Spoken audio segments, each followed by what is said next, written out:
100. What makes us really unique is our focus on making these quantum control techniques really easy to use using our software. Together as a team, we deliver the solutions that make quantum technology useful, all through our expertise and our singular focus on quantum control.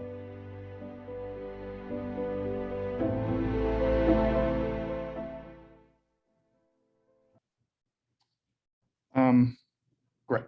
Hello, everybody. Welcome. Welcome to the second half of the tutorial. I am just trying to log in to the Zoom call. You have to give me a second. But in the meantime, okay, let me just get this right.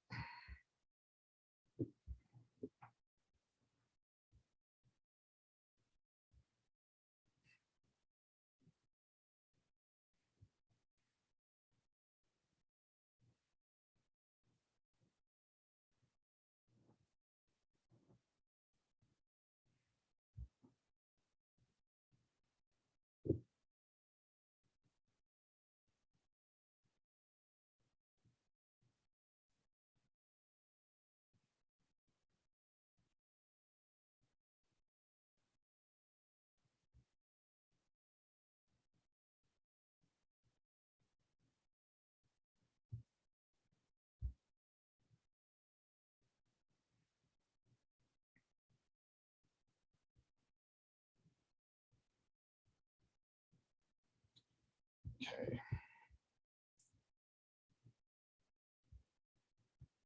Sorry, is the host there for this session? Could I get Yes. changed? Yeah, could I be made a co-host, Michael Hush? Oh, you don't have it anywhere, right? Okay. Yeah. Should be good now. Thank you very much. Let's get started. So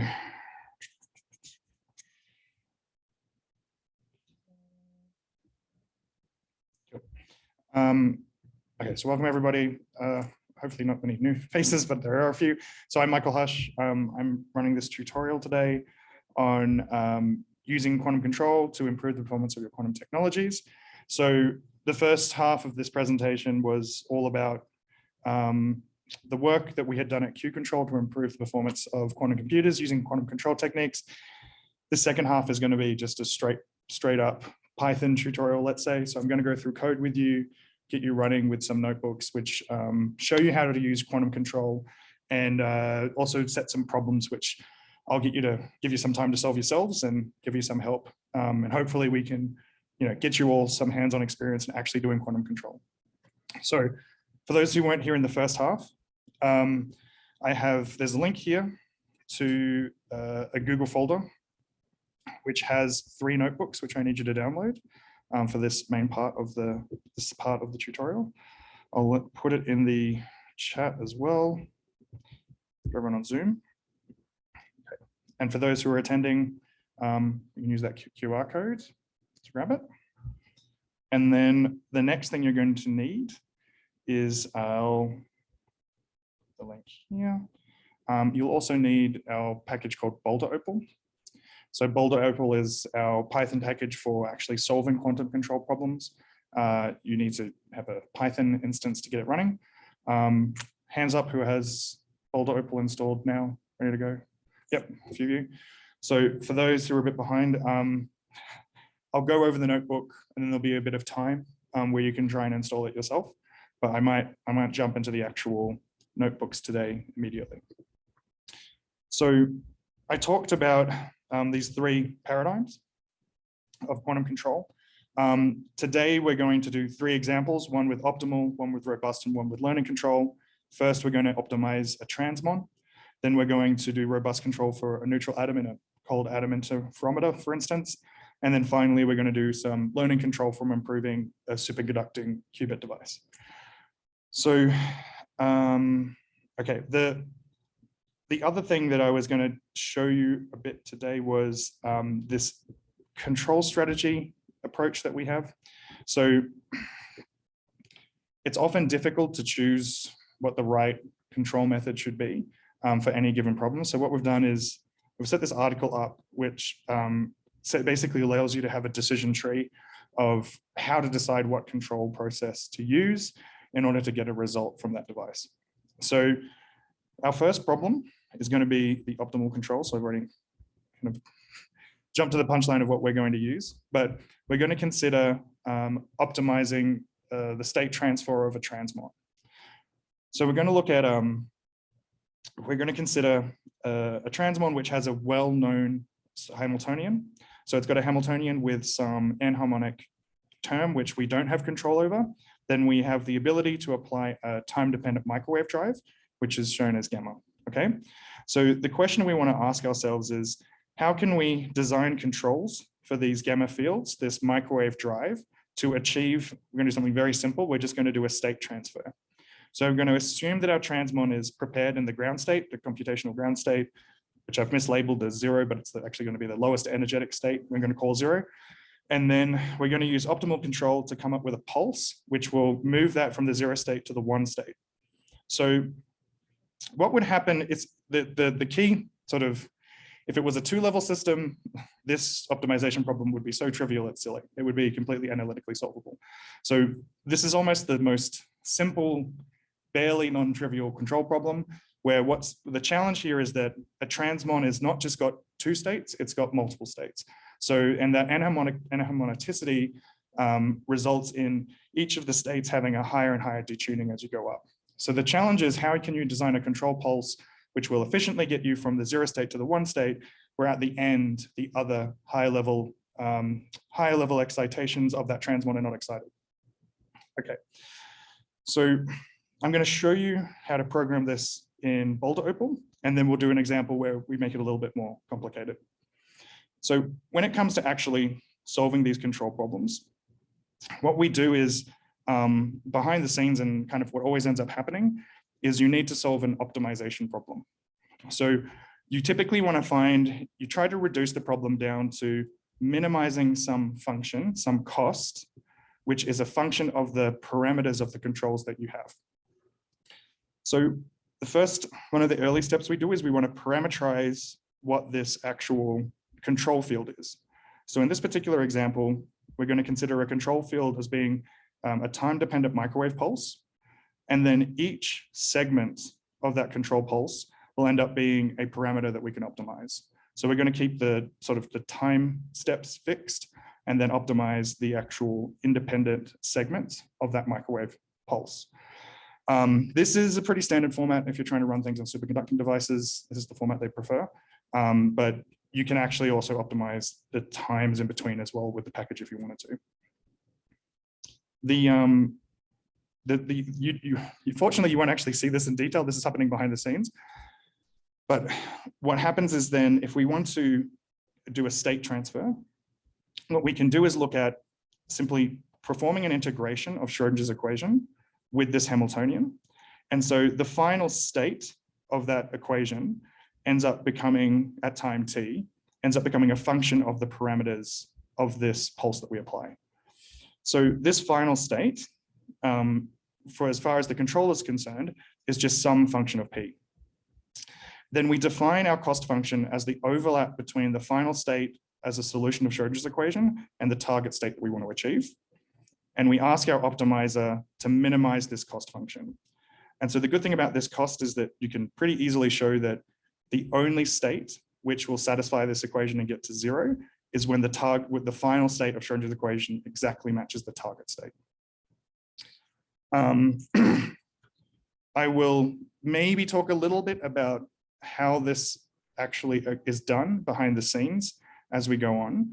But the point is that once you've got this cost function, there are a lot of sophisticated optimization algorithms out there which can very rapidly minimize that cost function and find the solution you're looking for. Okay, so let's actually jump in and get going. Who here has the notebook open? Yep, great. So should also be executable, fingers crossed. Let's do a live demo here and see. Oh, it actually worked, great, fantastic. Okay, so, yep. Oh, how do you open one? Or yes, so you can, so this is not available on the web at the moment. Yeah, you should install Jupyter. Yeah. We'll have some time in a sec for me to help you out with that. Yes. Just a quick question, not related to the setup, but Yeah. you said you're integrating sugar equation. I guess I have two questions now. First is, Yes. first is how do you choose the time? Yes. And I guess the second question is, you're integrating for state. Would it make any difference for property? For what was that last? Property, unitary property. Yeah. I will, the problem I'm going to assign to you is related to that first question, so I won't answer it just yet. But what we do behind the scenes is this is a piecewise constant function. So what you can do is you can use a sort of an exponential propagator. Because it's static at each point in time, you can just do that segment at a time. And that allows you can actually, more importantly, you can do that in a single graph, which you can do in TensorFlow. And so you can do that very, very efficiently. But for the first thing, that we really just want to get you guys started with something fun and easy. So you won't have to worry about any of that to get some solutions. So what we do is we just import, so we use NumPy for some basic math, some plotting. The Q-control package is then started as Q-control import Q-control. What this does is it actually sets up a session with our server. So this is what connects you to our online, our server in the cloud. And this is when you normally get asked for authentication. So this is the package. Then this package is able to be used for any of the functions for the rest of the demonstration. Okay, so we're going to set up some physical constants, the total gate duration, which we've got fixed based on some physical knowledge here. And we can also define the total number of segments in our control poles. Here we're going to consider a transmon with 5 levels. So there's quite a few transitions that we're trying to avoid with the n-harmonicity of open at 3 megahertz, and the maximum Rabi rate, which we can drive that qubit, we're going to set also to 0.3 megahertz. So setting up transmons in the open, we've added some new functionality called Toolkit, which makes it super, super quick and easy to get you up and running with some basic optimizations. So setting up a transmon, you really just, all you have to do is call the Q-control superconducting transmod function and give it the physical parameters I just described. So that dimension, the harmonicity, just the physical parameters that characterize that transmon. We then set up the initial state that we want to do our simulation with. So we're going to set it to be everything in the 0 state or the ground excited state. So we create an array of 0 of size 5, the transmon dimension, and then set the probability of it all being in the ground state to 1. Define a target state, first excited state, pretty simple. And then to get the optimization up and running and doing also a simulation really is, to begin with, as simple as you go qcontrol.superconducting.optimize. And so you just provide it with the physical parameters of the superconducting device, the parameters of the transmons. If you have any cavities, you add them there, and also any interactions between your transmons. We're doing a target state of an initial state to a final state. So we simply tell it the initial state we want to get to, where we start and where we end. There is also an additional thing. If you wanted to do a gate, you just put the gate there, and that would implement a pulse which would apply a gate to that transmon. And the sample count is we both do the optimization and also simulation for plotting. So you can set the number of samples you want in your trajectories to check that the correct optimization worked there. So with that, execute that. Okay, so when I execute this, it sends it off to the cloud, where we use our own cloud compute resources to accelerate that as much as possible. And then it sends us a result back.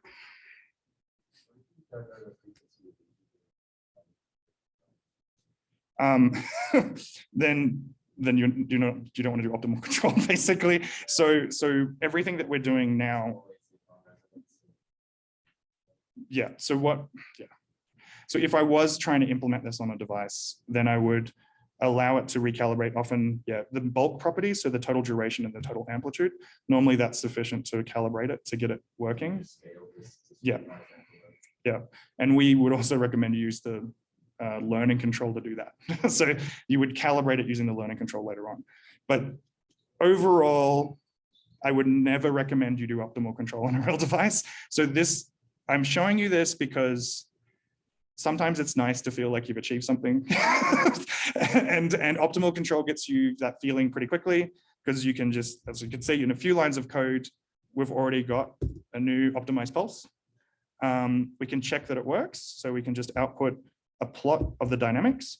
So as I said, we're going to start in the ground state with probability 1.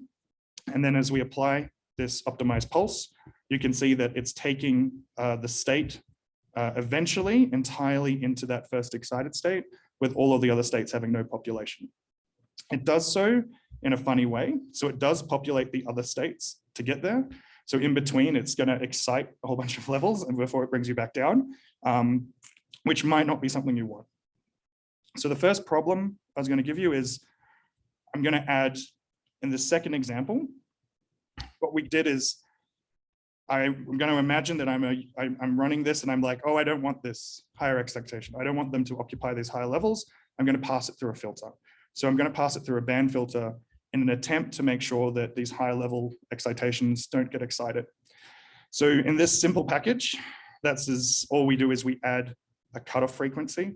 So we've set a cutoff frequency to be around the enharmonic level. So we're trying to avoid that first higher excitation.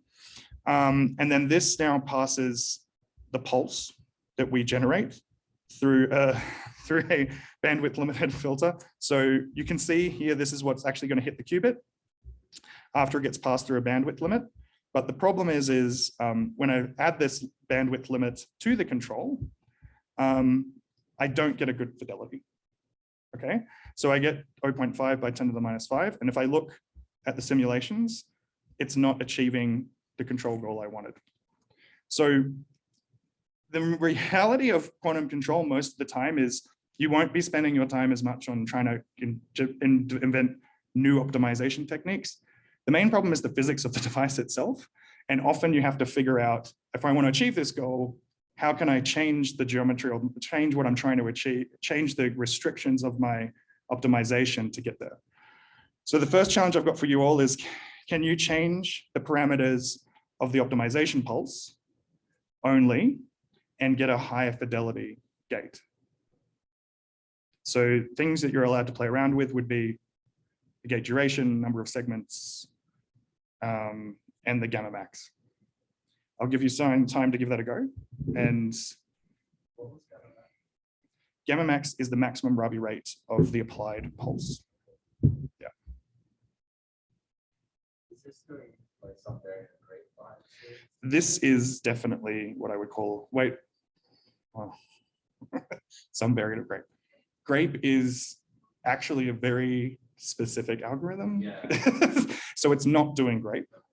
But yeah, so that's the thing. So and some people like to use the word grape all the time, but actually grape means something very specific, which we don't do because it's actually not super efficient on GPUs. So we do analytic differentiation on the actual graph itself. So I don't know, but it's just, best way to put it is it's an optimization routine based on gradient differentiation. So LGBFSG or something is the thing we use in the background, and we calculate the gradient using TensorFlow. Yeah. Yeah. Yeah.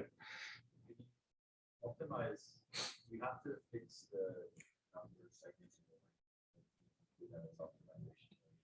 You can change, you can let the duration change, but you still need a finite number of variables in the system. Yeah. That's the simplest for that optimization loop. Yes, that's what you need to do. Has anyone had any success? Has anyone got a number better than 0.5 by 10 to the minus 5? Okay, I'm going to jump in the audience. So we've got another, I'll give you guys like 10 minutes or so. And if anyone can beat that record, let me know. How long should it take for the Black Opal? Is it taking a while? It's sitting on 0%. Has anyone managed to?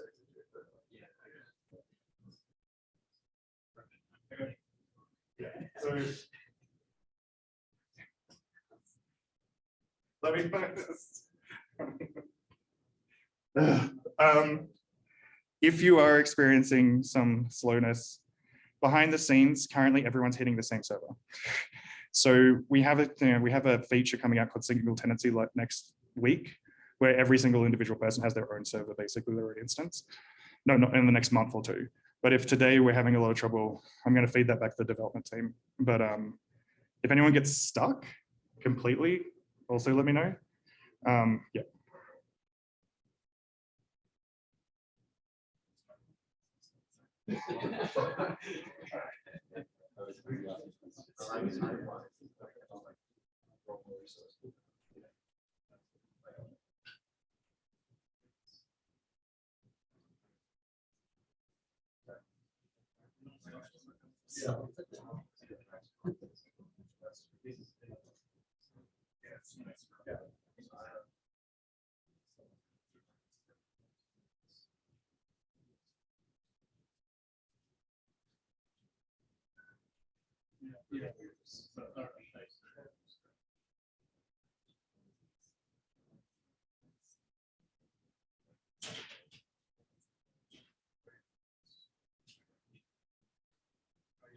I mean, it depends. Service something. Oh, yeah, that's probably it. Like also inspiration. But yeah, that's something to touch on. Better direction on that.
So, yeah, the linkage is an interesting question. So in the first example, in a sense, we've mitigated leakage. So how do you then yeah, so adding filter is like very hard to and I normally would recommend so not everyone has subnets for each other. Yeah. So they're just not but if you wanted to train something you might want to add a condition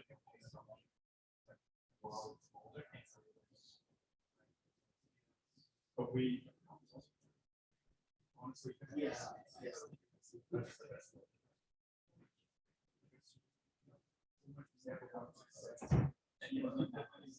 Without passing. But yes, really sad for drive power is just too high. Yeah. No, so yeah, in principle, but it's still and we can find anything sharp.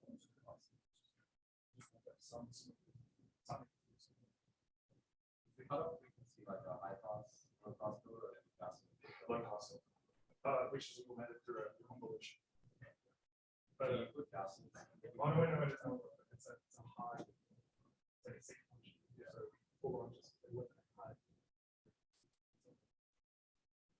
you feel like the Gaussian filter to smooth out the fault. Yeah. You do custom filters or whatever. But again, yeah. So this is the beginner thing, and I'll show you graphs in a second. Yep. Just curious, when this optimization, you start with a node additional pulse at the yellow shade. This one. So what we do in general, so if you're using automated differential,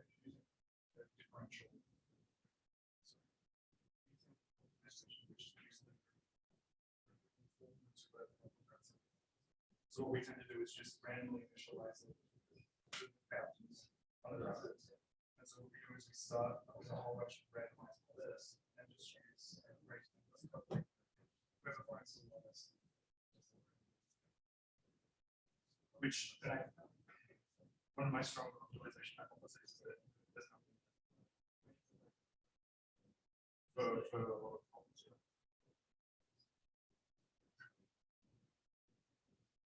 Has anyone beat the developing? So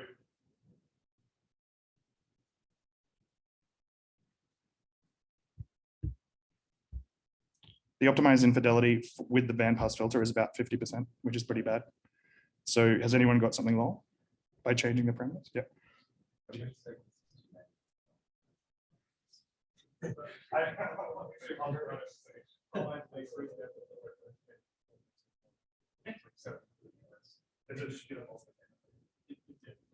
then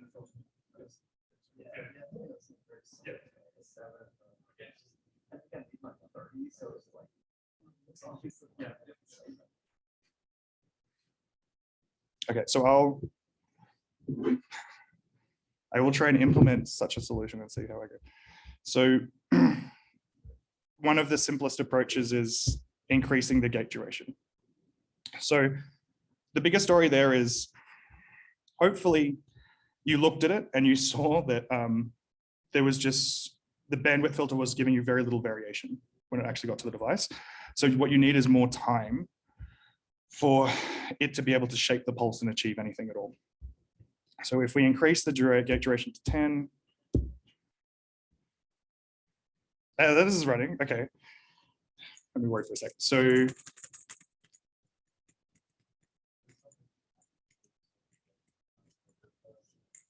it's not just coming up on yours? Oh, okay.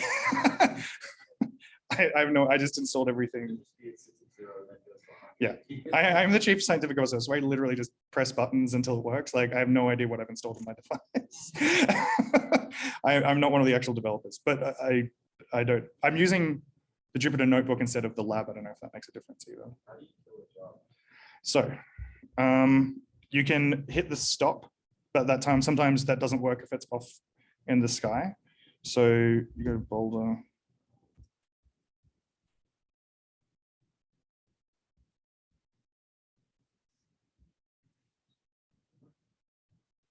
So if you actually want to kill something properly, you go to the web interface and you just hit that X button. And so that kills whatever's going on the server. Yeah. Yes. If you want, we have a local version which you can install locally onto your machine, but we don't provide that by default. It's like a special package. Yeah. So you can run it on your machine. If you really wanted to run it on your own device, that's possible too. Yeah.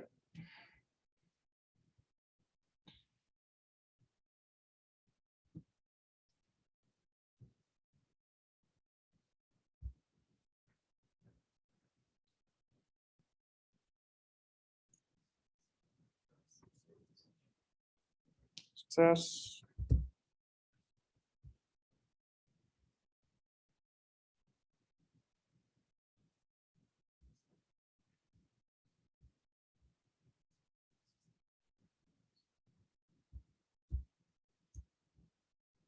Right, okay. So hopefully everyone's achieved something like this. So what we've done here is we've now got it down to 10 to the minus 5.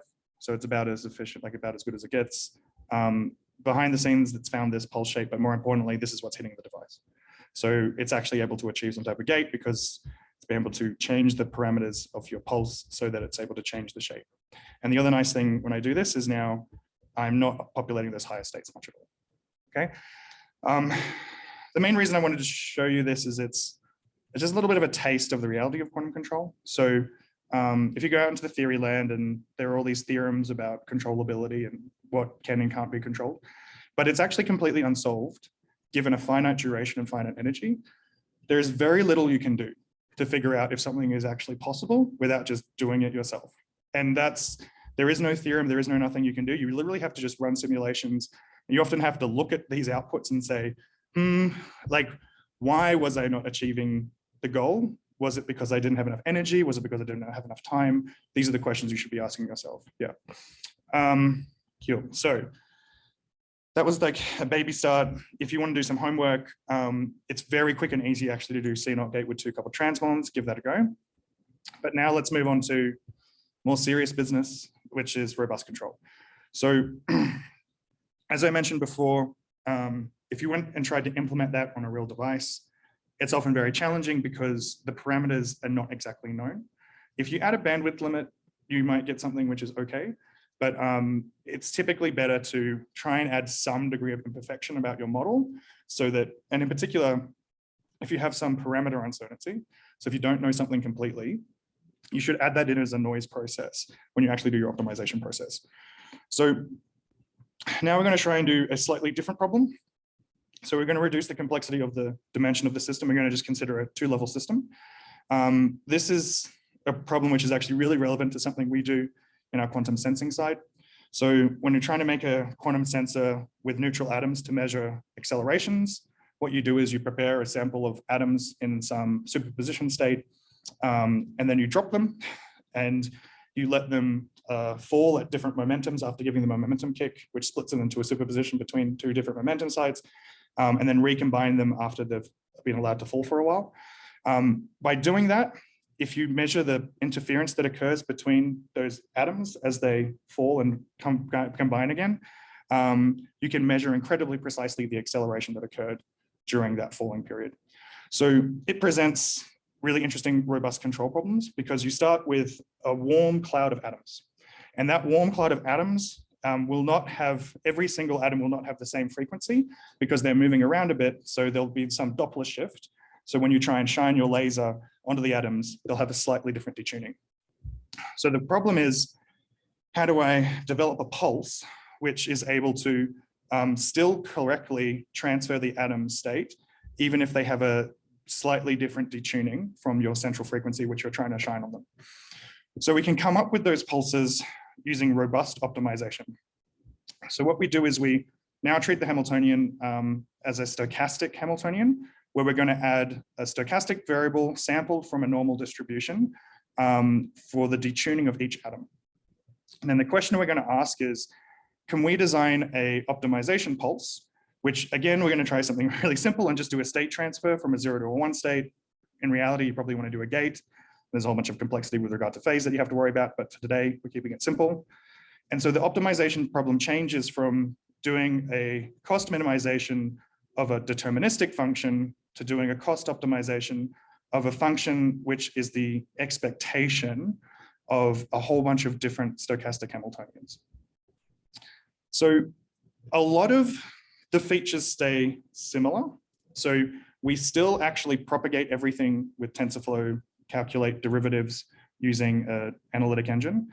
The difference now is that you have to use a stochastic optimization routine to find the solution. And so the previous example was using the toolkit. It was meant to make you feel nice and happy about achieving something. Now we're getting into the serious business of how you actually program a quantum control problem with a graph. And if you ever want to do something serious, you normally want to program it as a connection, a graph of connected bits and bobs with filters and other possibilities of complexity that a real device would have. So when we get started, so it's going to be a similar startup to before. You import Q control. We're going to set the physical parameters of the system. Now we have max Rabi rates, some duration as before, a lot more segments. We're also going to do some simulations. So I have a sample count as well for the number of samples I take. And the new thing here is going to be the number of noises. So this will be our batch of how many samples we take from our Hamiltonian for each step we do in our optimization routine, which is another fun parameter to tune. Okay, so before, when I was making things, I was simply calling these superconducting package results. Here, what we're going to do is actually create a graph which represents effectively this Hamiltonian, but more importantly, the relationship between our control variables and the final cost function, because that's the real thing that we want to calculate. Okay.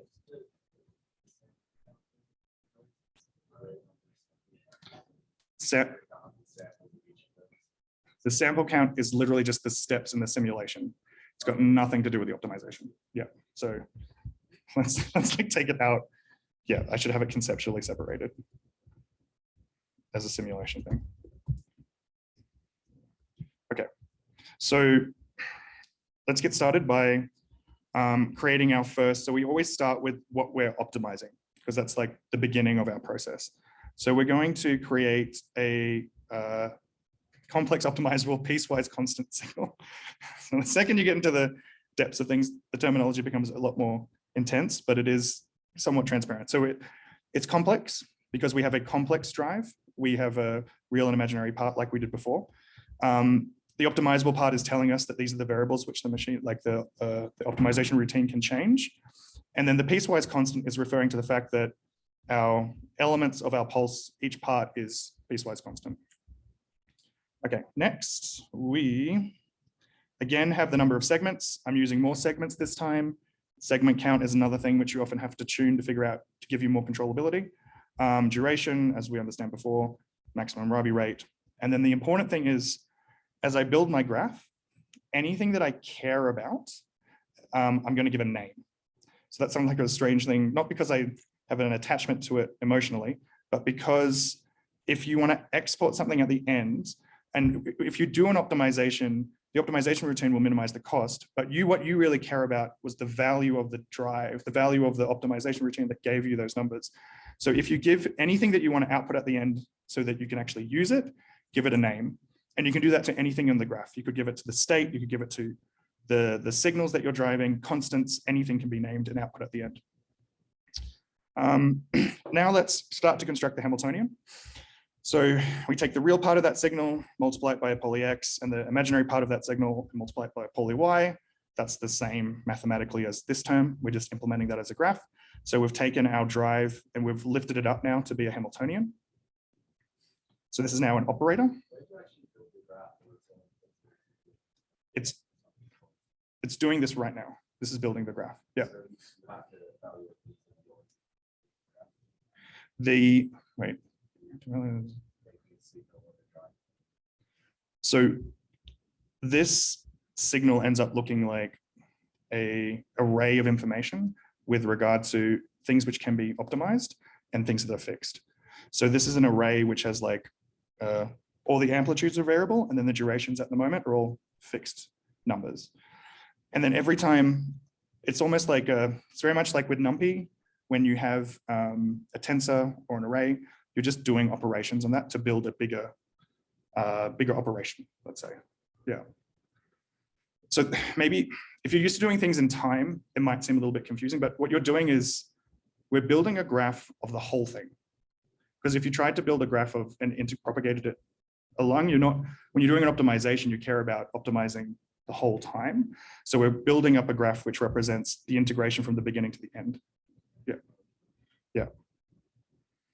So the next stage, so now we have, so basically this is the time, what gets generated, this drive term, this is now a time-dependent Hamiltonian term, represented as an array of numbers. Well, represented as a graph. Then we're going to add our first random variable. So we're going to add a dephasing noise. It is going to have a standard deviation of some meaningful number. But the main important thing is that this becomes a shape. So it's a bunch of random variables with the noise count being how many samples we're going to have in each evolution. So the shape's going to become very important in the next step, but how do I show you? I think I'll show you in the outputs in a sec later on. So once we have these random variables, these noises, we can then multiply them.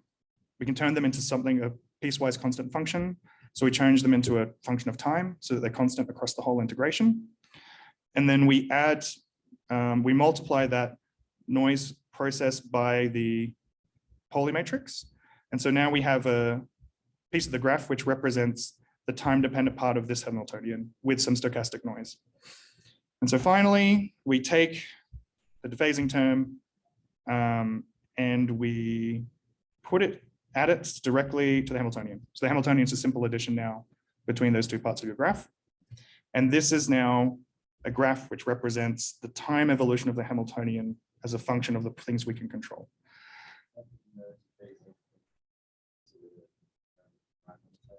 Yes. Yeah. Everything is just a part of that Hamiltonian. Yeah. Yeah.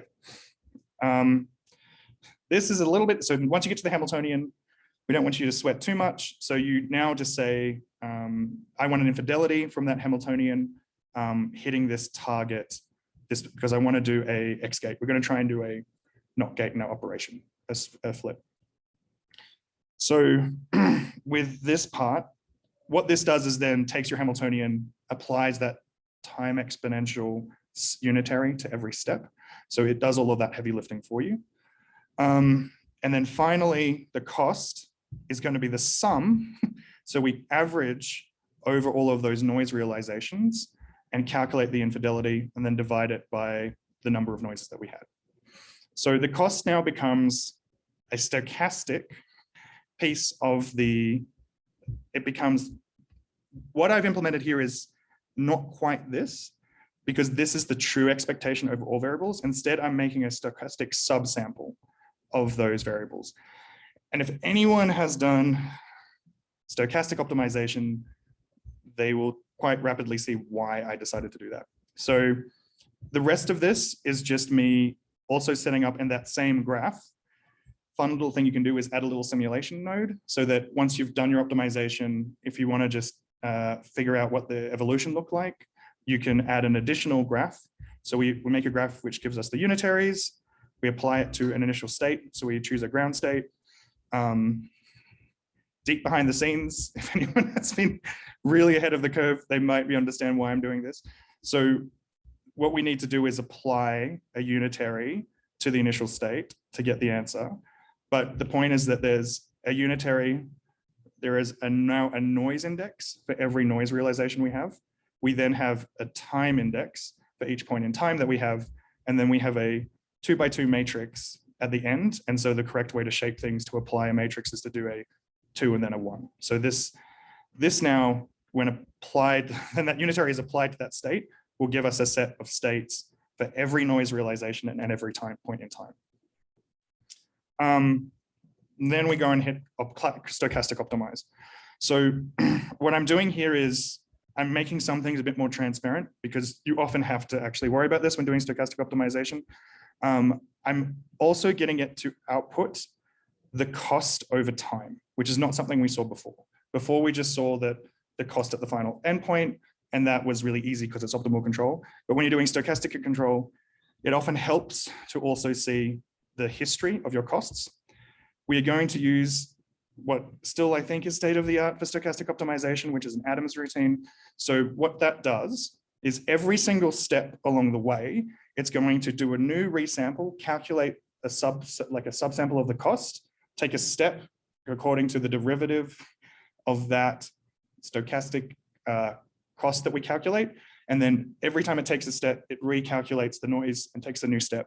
And so that stochastic process of following down a gradient tends to find solutions which are robust to the noise that you're trying to identify. The learning rate is the initial condition for your first step in that process. And it is quite important to tune sometimes. So that'll be what you get to do in the second half. Okay, so number of iterations is then the maximum number of iterations that you allow the stochastic optimizer to do. So I run that, and I then have a look at the cost. So now we can see what the stochastic optimization literally does every single step. You can see that very quickly, it starts to reduce the cost as the noise kind of finds a new plateau. But then, like, as you're beginning to see here, the art of stochastic optimization is that the stochastic optimizer will kind of get sort of quasi stuck in plateaus, and you have to figure out how long it's going to take before it hits the next one. And so looking at these plots, normally you try and figure out, does it need more iterations? Or if you think it looks like it's getting stuck way higher than you expect, you might want to also give it a bigger step to begin with and let it adapt.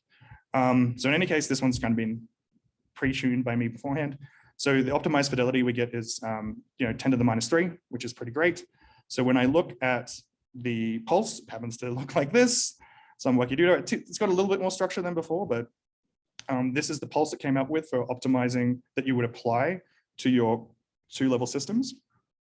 And as some evidence that it's working, what I'm going to look at is this is the trajectory of a whole bunch of individual noise trajectories. So in every single one of these simulations, the same pulse is applied to that 2-qubit atom, but the tuning is slightly different. So you can see in all cases, it does slightly different things in between the beginning and the end, because as you're driving this 2-level atom with this pulse, it has some stochastic difference in the detuning on the atom. But at the end of it, the pulse is especially designed such that they always land exactly at a 0 and 1 at the end. So no matter what the process is in the middle, because you've got a different detuning, the total pulse will transfer your state correctly. And so you can see it's working with all of the measurement trajectories, all of the noise trajectories we considered. Okay. So your challenge.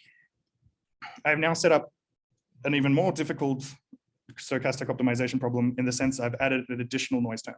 So now we're going to also consider that the amplitude of the laser that's applied to your atoms has a slight fluctuation on it, some proportional amount of noise, which is actually super common on these real devices because even the slightest vibration on the table can affect your fiber couplers and you end up getting slight variations over time of the amplitude of your field.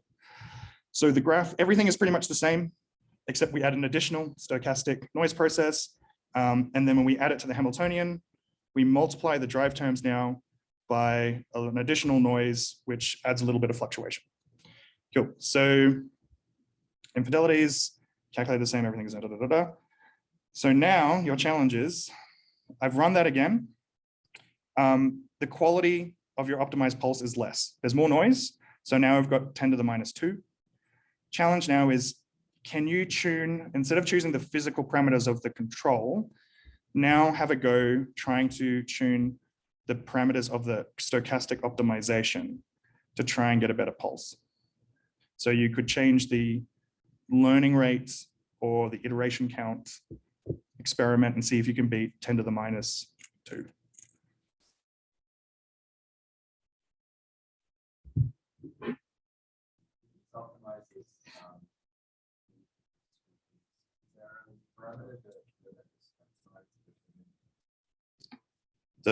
So I think, are we talking about the learning rate on the optimization routine, or are we talking about something else? Oh, these horrible looking pulses. Yeah. Yeah. So now that we're in Graphlands, so basically there are two things you can do. One is you can set that the minimum and maximum of it start at 0. And the other thing you can do is put it through a band filter or something to smooth things out. So, and then what you do is you would normally, so you basically make your optimizable part and then you add a node to your graph, which just passes it through a filter. The other way you can do it is instead of doing a piecewise constant section, you could create a Fourier series. So you can optimize over, coefficients of a Fourier series and then just cut off your bandwidth limit on your Fourier series, which will guarantee it starts and ends at 0 and then is smooth. Yeah. You can just do it. Yeah. I think it's annoyingly hard, but yes, you can literally do anything with that. Yeah. Yeah. We're trying to add more. Yeah, we're at this stage where it's a very powerful tool, but I think as everyone experienced the difference in complexity between this graph-based and that previous one I showed you, it's the toolkit, we got something running in like 3 lines, while this had a lot of overhead of knowledge. So that's what we're trying to figure out now is like adding new features which make it easier to use, but still functional. Yeah. Yes. What is like the structure of the graph? Is there a way to like? Yeah, let's see if I can help with that. So yeah, let's.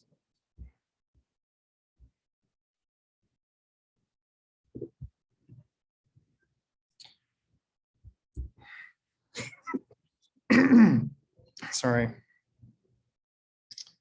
Okay, so if you wanted to visualize elements of the graph, I guess one thing you can do is output it step by step. So at any point, I can add a name to whatever I'm outputting. So let's say we wanted to understand this amplitude noise piecewise constant thing better, then let's just give it a name. So I might say, okay, I want to understand this better.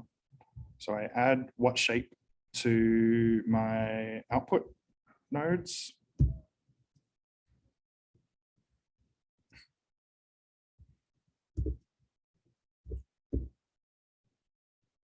Compile, that's good.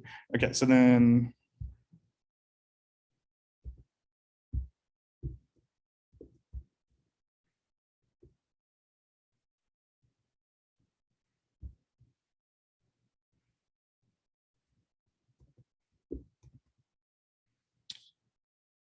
so now I can, okay, once it's complete, I'll be able to examine what it looks like at that point in time. And so that often gives you some insight into the dimensions of what's going on. The other fun thing that happens is if you do anything wrong, it does spit out errors saying, oh, you tried to add this matrix of this shape and you tried to multiply it by this one, that's not going to work. So that also gives you some insight as to what's going on. Yeah, I mean, is it kind of like adding an error thing? Yes, it's identical. Yeah, it is a TensorFlow graph with wrappers to make it like quantum friendly, let's say. Is there a way to monitor the cost function while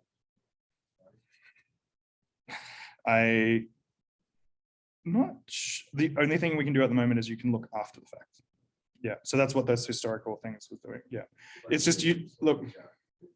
I think the more useful feature if it runs faster. Yeah. So that's please come back in a couple of months and the speed should be about 10 times as quick. Yeah, it's the currently just. The other thing that you will, just from personal experience, I used to write a lot of code that ran on my machine. That turns out to be pretty predictable. Web infrastructure is really bad at hard computations, it turns out, like profoundly badly designed for it. And so we've had to do so much work to try and get high performance numerical computing from AWS servers and that kind of thing. But I think we're finally at the end of getting that running.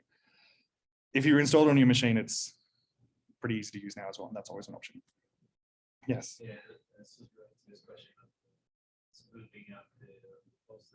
Does Yeah. it make sense to add a cost function?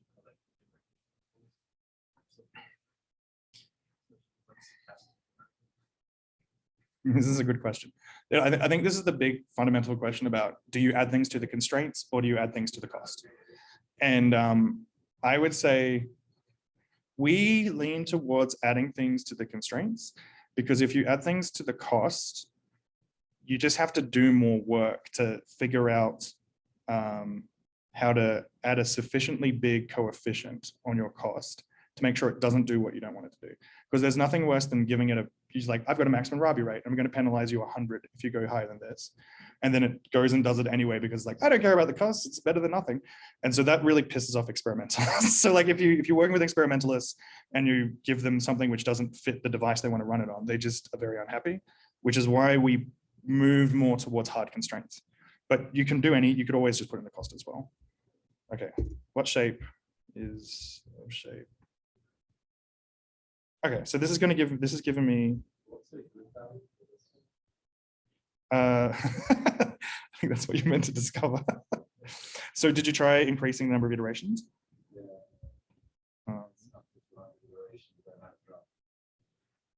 Okay, so I think what happened, sorry, just answering your question before, this ended up being just a one-dimensional array. Oh, it's a time-dependent array. And wait. It's a list. Oh, so it's a one-dimensional system. There you go. So that particular node, because it wasn't attached to anything, it's just a bunch of noises over time. So it's not that exciting. Yeah. Okay. Did anyone have any success? I'm just checking the time we have. Did anyone get a better fidelity by changing things? Let's see.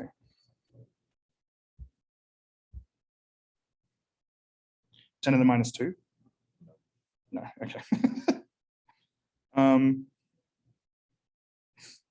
It's really hard to design really good examples, but what I was hoping people would do is they'd look at this and say, it's still falling a bit. There's probably more time. So then what I would do is I would delete other garbage. This is the last one right there. So I would have tried something like this.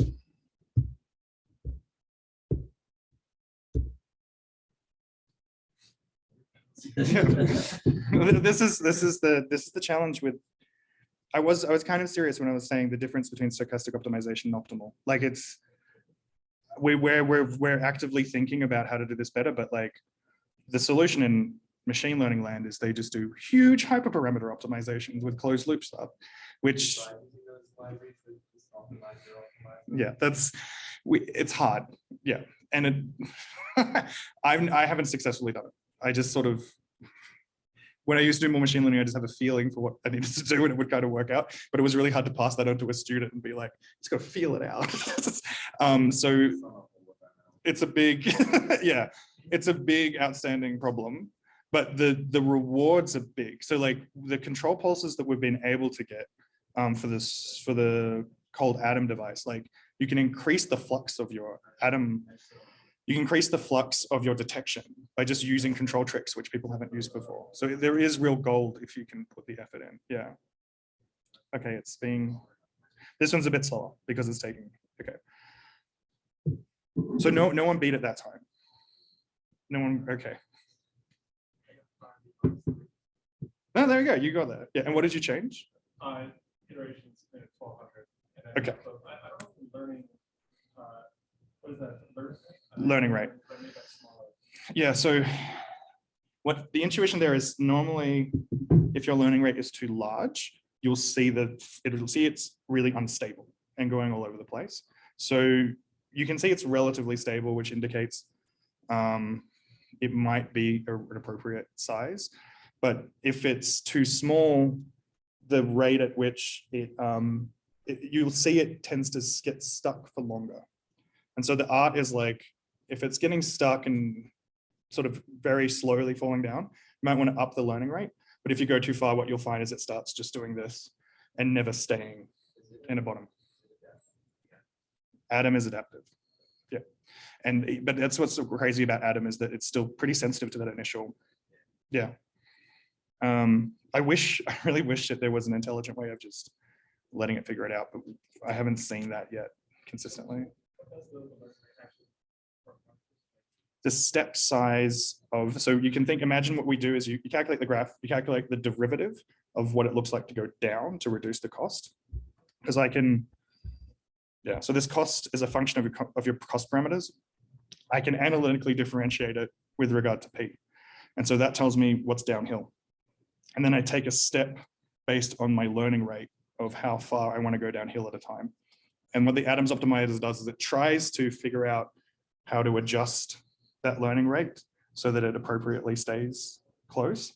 So it's better than not using an adaptive learning rate, but it still requires tuning. Yeah.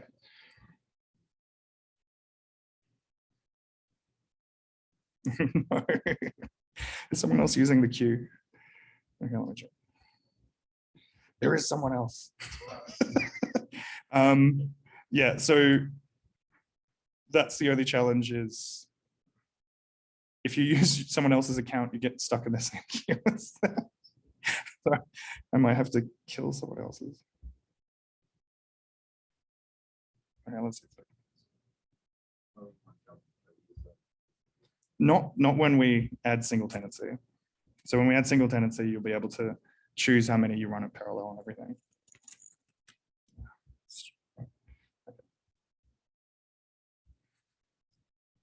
I'm gonna make the product team like watch this entire. Okay, let me try one more time.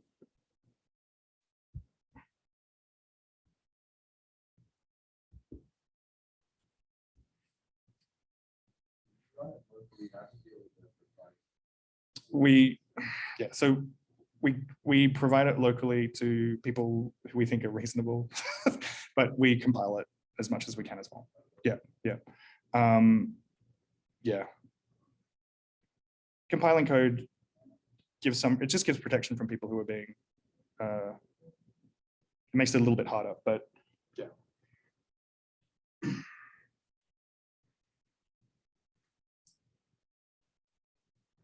Okay, here we go. Oh, I'm running the wrong notebook, of course. So that's.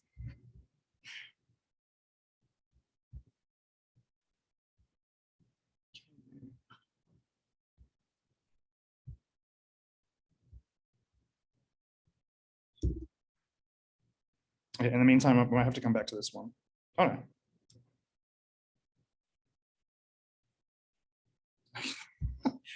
let's move on to the next notebook, and then I'll come back to this because I'll just go over the other one and give you the results. Okay, so last one, learning control. So everything we've done so far is very opinionated about the system having a model. It has to have we have some notion of the noise or something else. Here, I've set up an optimization routine, which does a closed loop optimization with no knowledge of the model for a single qubit. So I'll explain the experiment I've set up just so you know what we're doing. But in reality, if you were doing this, you wouldn't have access, obviously, to the code or the experiment. The experiment would be a real device and it would be doing whatever the hell it wanted. We wouldn't be programming it ourselves, but I'll just introduce it to you so that you know what we're looking at. So we're going to optimize a single qubit, but we're going to optimize a single qubit, which has got a bit of realistic noise on the actual error measurement process and how you actually take measurements of a real device, which is projective measurements, which result in a series of ones and zeros. So none of this would be known really to the user, but we're setting up making a Hamiltonian with a cutoff frequency, some max drive, and a variety of other physical parameters. Things that I really want to highlight here are, so it's also an anemonic system. So it's actually a transmon we're dealing with. So we construct it so that it's got some additional higher level orders, higher level parts. Okay, is this what I think it is? Okay. Sorry, that's constructing the Hamiltonian. This is not going to make sense until I go to the experiment. Okay, so with the experiment, the controls, which we actually allow the user to do, are basically, again, you can control the segments of that microwave pulse, which is applied to the state of the qubit, and the duration. So then what we do is we set up the initial state of that qubit to be in a ground state. We make a Hamiltonian. So that Hamiltonian was above, you can look in detail, but basically it's a transmon. And so we take the microwave drives, apply it to the transmon after putting it through a bandwidth limit. And then we are going to feed back to the actual user something which reflects more realistically what an experiment would do.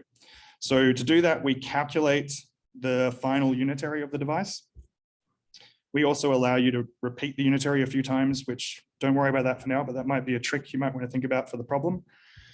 And so what we do is we calculate, given the initial state of that atom, we can calculate the probability distribution for its final state. But instead of returning that in a real experiment, you don't just get access to the state. Instead, you typically pass it through some measurement process. That often involves some error rate, which we model here with a linear confusion matrix, something I mentioned in the previous talk. So we add some error rate associated with messing up your classification during your, when you attach the resonator to your qubit and you run it. And then we finally, after applying that confusion matrix to the populations, we sample them. And so we end up getting a list of measurements.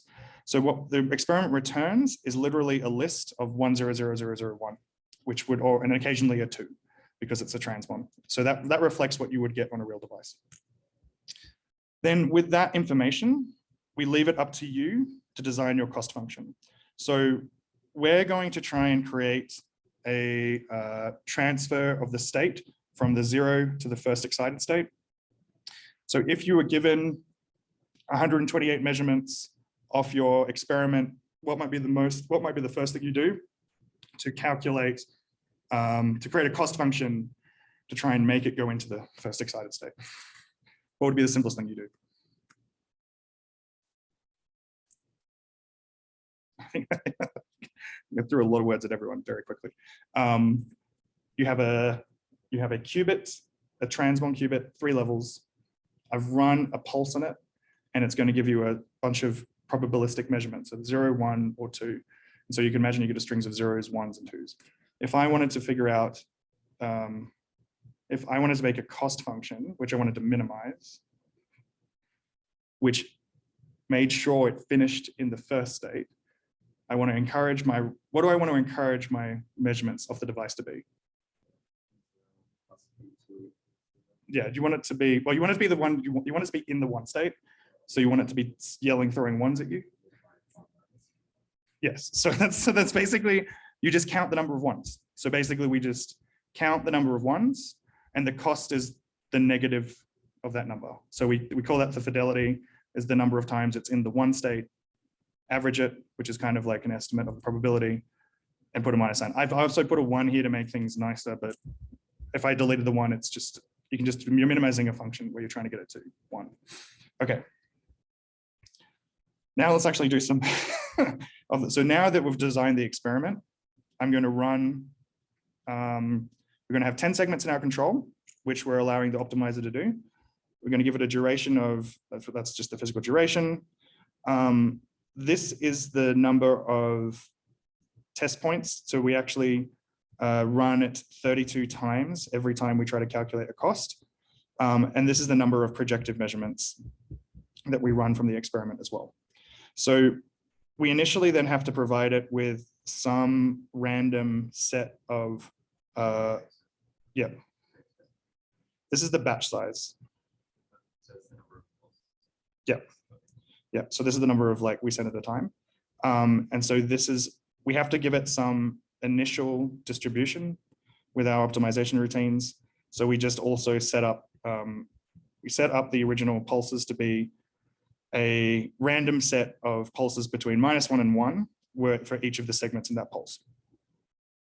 And then when we allow it to optimize, we tell it that each of the segments isn't allowed to go beyond -1 or 1. So that's the bounds for our optimization routine. Then when we run it, we just tell it the maximum number of iterations we have, but like hopefully we're hoping it will find that target cost of 0.02 before 20 iterations. The optimization routine we're using is cross entropy.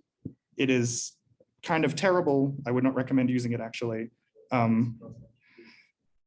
It basically, so it starts with a random sample of your parameters, and then it tries to fit like a very, very simple Gaussian distribution on that. And then tries to find the direction, this sort of area in that subsample where the gradient's going down. And then it keeps making a smaller and smaller loop. It is very sensitive to having a good initial sample of your space. So I looked at it last night and I was like, that's a terrible choice. But at the same time, it gave you a lot of opportunity to try new things in the problem. So I was like, let's just leave it in here for now. And you can try other optimizers in a sec. So cross entropy is the one we use. We give it 20 iterations, a target cost, and all of that stuff I told you beforehand. So the thing you actually feed to it is the cost function, which that's got the experiment inside it. And you tell it the optimizer with the bounds. Everything else is pretty straightforward. So I've run that last night. So it managed to find the correct, managed to reach that target state of 0.02 in 6 iterations. And if we look at the pulse, this is the particular pulse it found, which it got a good fidelity for of getting things into that one state. Since I am a powerful theoretical physicist at the moment and have access to the model, I also attached a simulation so we can verify whether it actually worked. So you wouldn't be able to do this on a real experiment, but for the sake of this demo, I'm going to then, so let's just feed that control that it found into a simulation. And we can see that, yes, it did accurately change the state from a 0 to a 1. And then when we get an estimate of the true fidelity, it ends up being around 1 by 10 to the minus 2. Okay. So the challenge for you today for this problem is, can you come up with a better cost? Well, there's 2 parts. You can either try and improve the cost function to improve the fidelity. Can you get a fidelity of 10 to the minus 3 or 10 to the minus 4?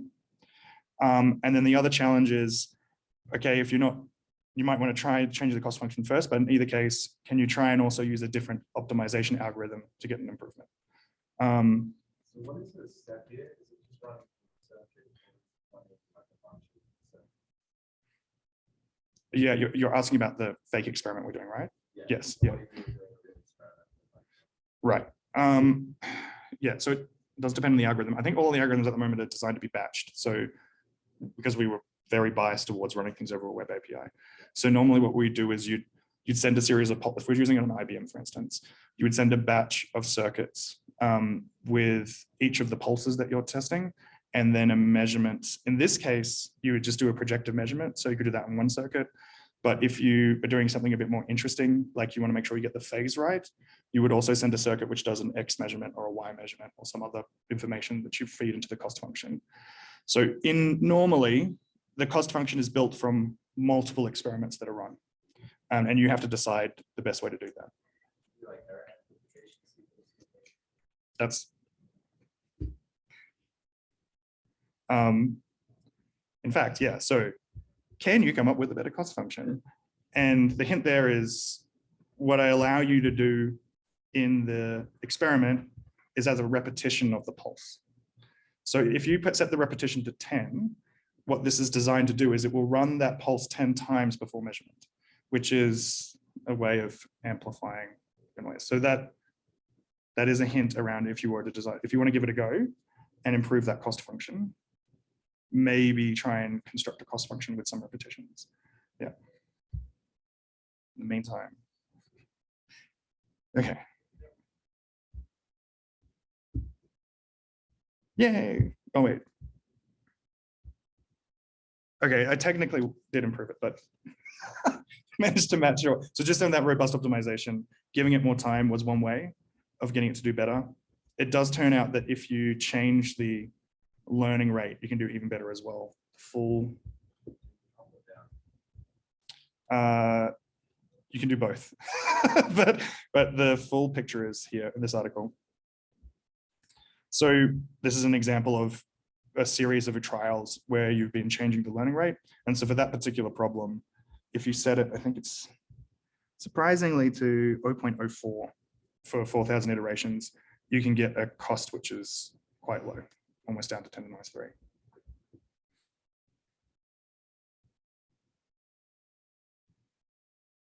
Okay. 15 more minutes. So I was just going to leave the rest of the time for you guys to have a go and try and improve the learning optimization. Let's say these robust ones or the other one, say you ran that up to 2,000 iterations. And you like, yeah. Start from that point to add an extra 2,000 iterations. Or you have to run the whole thing. You can provide the initial condition for your stochastic optimization. Yes. I guess you use the same state of the optimizer. The problem is that the only thing you would have to do as well as know the learning rate at that point, Yeah, which I have to check if that's output. There is a lot of stuff which is output, but yeah, you would have to, you can definitely transfer the state. And then you'd have to also, yeah, I think a variety of things are sent out. If it's not, that's one of the most easy thing for us to add is like giving you extra stuff. Yeah. We just add it into the results package.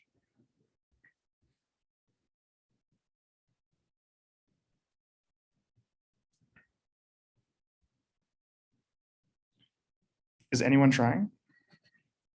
Yeah. Okay, good. You have better endurance than I do. Okay. Is it running good? It was, but I just got stuck on the iterate. I'll make sure I'm not running anything.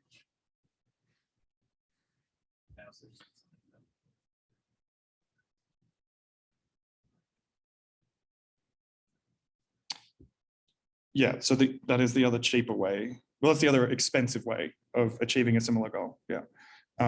But the benefit from shot count saturates because of the confusion matrix. Yeah. But that's why in the end, you do have to use amplification if you want to really push harder.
So if you have to imagine,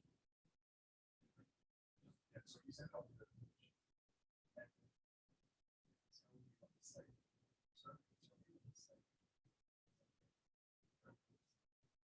so if you're trying to do something,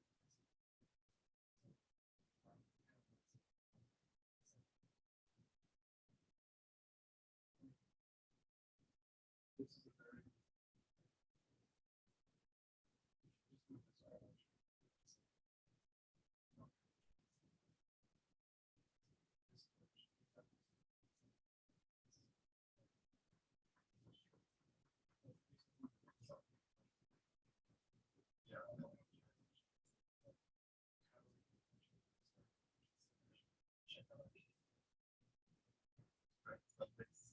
I'm just optimizing this shape, right?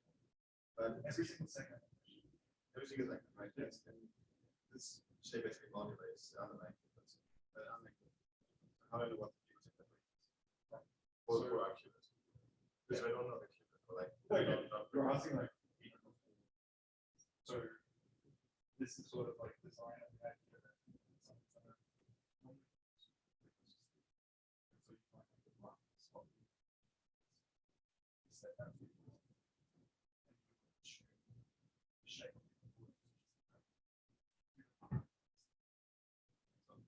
basically, from the speed comes to like slightly off, there's just some installation. yeah, you can't So, but that's do still. it. Okay.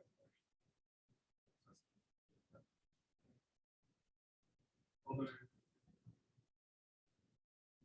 thought that might be better than science fiction.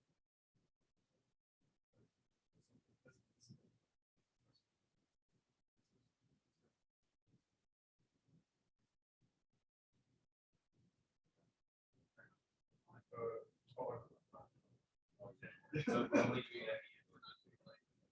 Yeah. You know, yeah, you just added one to say. The other thing is front.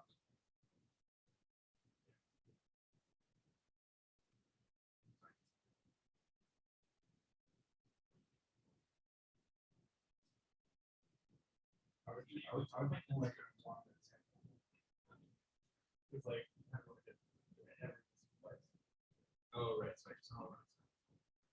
yeah, with the position. Yeah. So yes, you don't need to know that, but it's so that's we actually made it so without any show a very simplified way of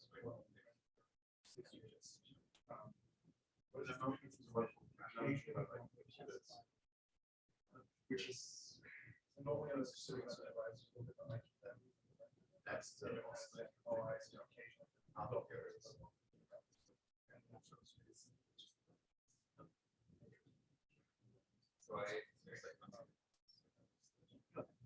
so yeah, you have this cost list.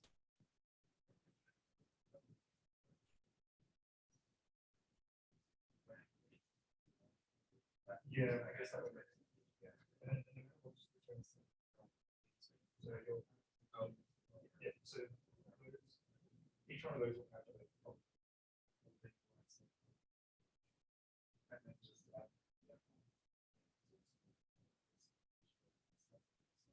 yeah. I would also, this was sort of stupid. Just for the record.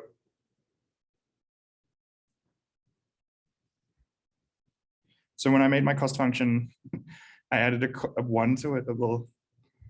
Yeah, I put a 1 here, but like obviously a constant doesn't make a difference. So you just do this. It should just be the negative fidelity. Yeah, just because everyone knows that. Yeah.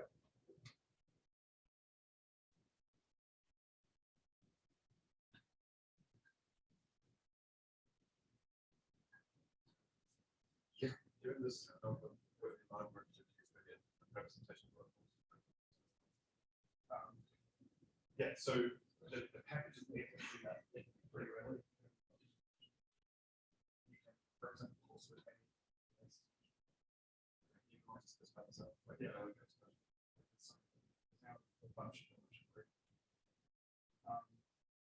so we still have we haven't integrated inside, which is kind of really but we found just a certain things. So really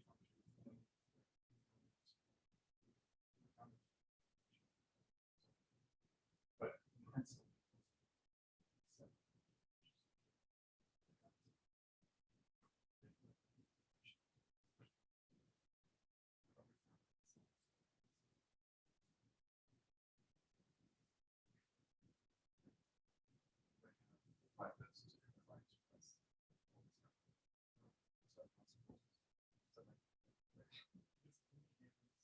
they open market. So,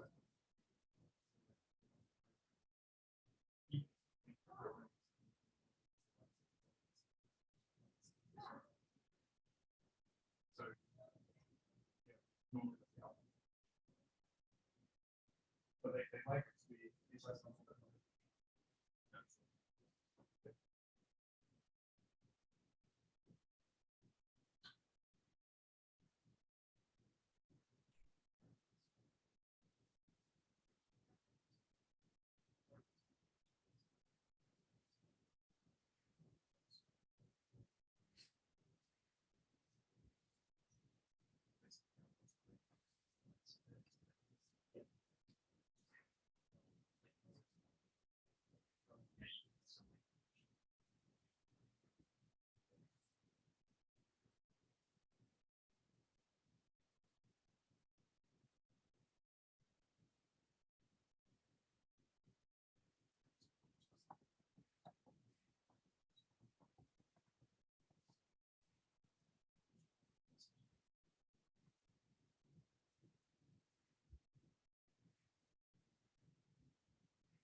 I think I confused myself, so I'm not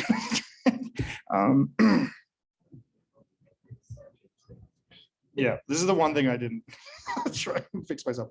But did anyone else have some success? The only thing I can, the really cheap way is the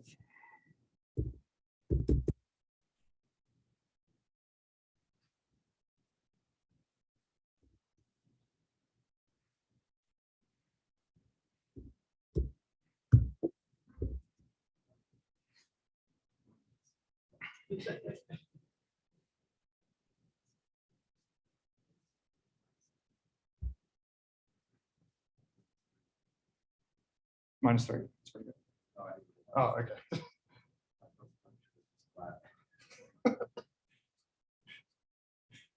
Sorry. Okay, yeah, that's not ideal. How do you know it was flat? Do you mean? Only the 2 iterations. Oh, it just didn't change. So that's so yeah, I'm not a huge fan of cross entropy. If you're seeing that behavior, that's a shittiness of cross entropy actually. So if it doesn't, it's kind of like it tries a swarm, and if it doesn't win, it just sticks with what it had before. So what you see with cross entropy is that it will just like be flat, fall, flat, fall, flat, fall.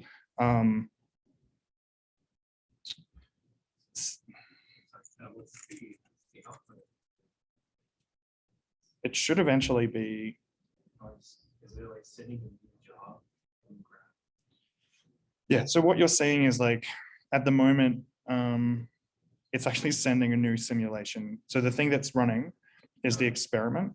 So if you were running this on a real experiment, this wouldn't be happening. It would just be like sending it over your pipe and coming it back. Yeah. It does go to the servers to do the closed loop part, but it's super quick when it's most of these algorithms. Yeah.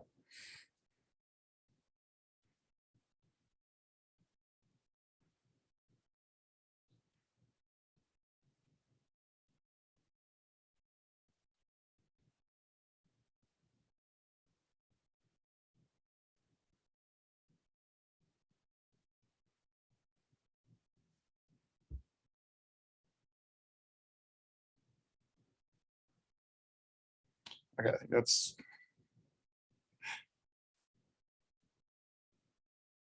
Are there any final questions before we conclude? Yeah. So I guess I'm having some trouble understanding like what that is causing. Is that similar to like a classification? The confusion matrix again, or which part of it, or the cross entropy? Okay, so the way to think about it is a gradient-free optimization routine, and so it's taking a random sample of what the costs are. It's then it's basically doing a very simple fit of like a polynomial or a Gaussian to that distribution, and then it's trying a smaller sample in the center. And if it gets a better result, it will then bring it in and keep getting smaller and smaller to refine it. But if it doesn't get a better result after trying to take a step, it goes back to the original and just does a resample. So yeah, if you were going to try something, CMA-ES is currently doing amazing things in machine learning. So it's a very good one to use. And I also really like the Gaussian process. I've found that as long as you give it some uncertainty associated with the cost, it can be very, very efficient. Yeah. So it takes all your data and then it does an actual Gaussian process fit to that information. But the cool thing is you can give it the uncertainty associated with every measurement result. And so that is huge, because a lot of closed loop optimization routines spend a whole bunch of time trying to figure out what is noise and what's not noise in the result. But if you have an uncertainty prediction, which you always do on an experiment, and you can feed it into an algorithm, it will then be able to smooth things much more rapidly, because it knows, it has a confidence interval. Yeah. Yeah. Yes. Exactly. Should I take it seriously or not? Yeah.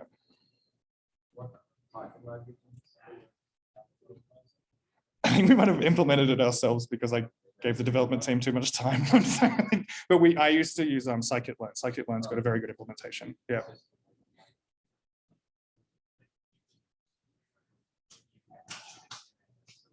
Yeah.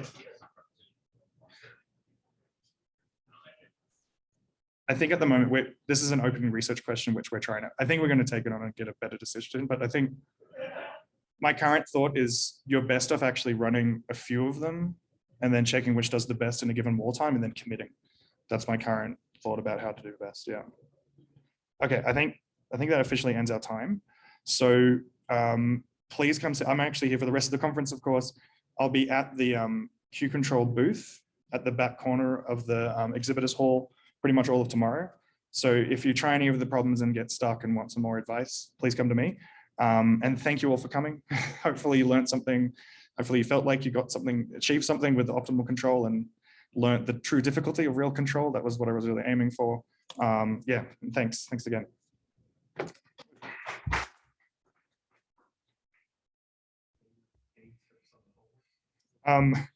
So I think the task I set just then is challenging enough, I think. Let's see. The one which we both